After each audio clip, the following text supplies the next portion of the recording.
Hi, so this is just, these are going to be some notes about back faces, what they are, and how we can get them to look decent.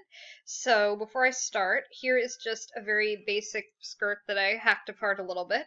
It is not something I would ever actually publish, but it is useful for talking about back faces.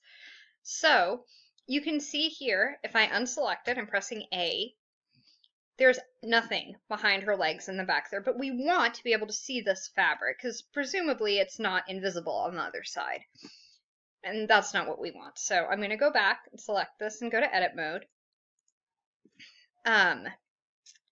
So now I am going to go to face select down here, and I have transparency on so I can see. And if I were making this into a skirt, this is what I would do to create a satisfying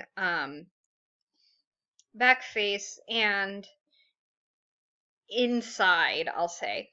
So I have all these selected here, all these faces. So now I'm going to press Shift D, and that duplicated them, and then click. Otherwise, if you start moving your mouse around, you're going to be moving them. So right now you only have the duplicates. Oops, Control Z, there we go. So right now we only have the duplicate selected. I'm going to press P, and this is going to separate them from the other mesh group. So they are now, if I go over here, this mesh group. I do this because I find it much easier to work with separate mesh groups when you're dealing with what is just back faces, basically. If you have them both together, you're going to accidentally click on, now you have two faces here instead of one. And it makes life easier to do it this way. Anyway, so I have these. Now, this is my separate duplicate mesh that I made of this part. I'm going to go over here to shading and UVs, and I'm going to click flip direction. Now, they have all turned around, and they are clones of what we took here, so they're going to be reflecting the UV map from what we just cloned. So you don't even have to worry about making a new texture for the back here. You can, if you remap it, you can do that. But to just keep it simple and leave it like this, this is what I would do. That's what I'm saying. So, just to go ahead and, I mean, that's basically it for that. You have your back faces. It's going to be showing this way. You have, one side facing this way and one side facing this way. But I'm going to just go ahead and say if I were going to close the skirt off, what I would do, I would come back over here to the, oops, there we go, to change this to vertex select, C for circle select, and I would get this top row.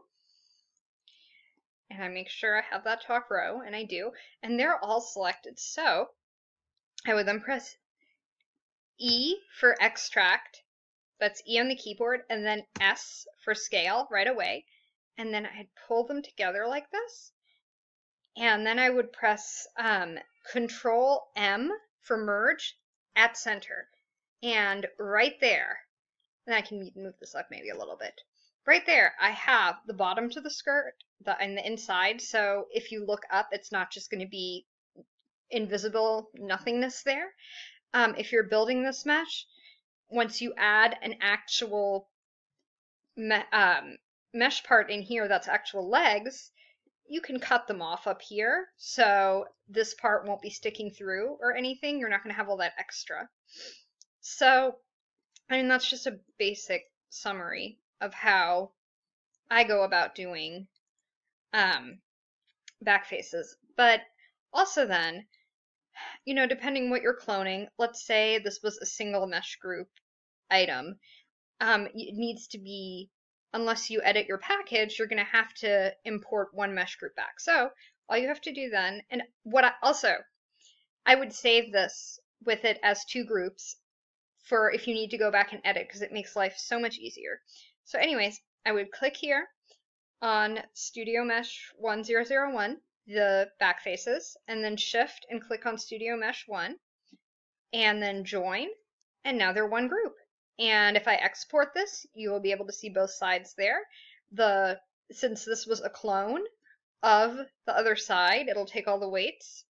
And this is usually what I do last when I'm finished with a new mesh, is the back faces. I save them for the very last thing, or I have them sitting in a separate group and then just merge them and then save this and use it in my package. Because if you now go back to these, see, they're all together here, but they're going to be, if I right click, see, there are two separate vertices right there in the same spot. So if I want to just select one side or just the other, it becomes difficult and frustrating.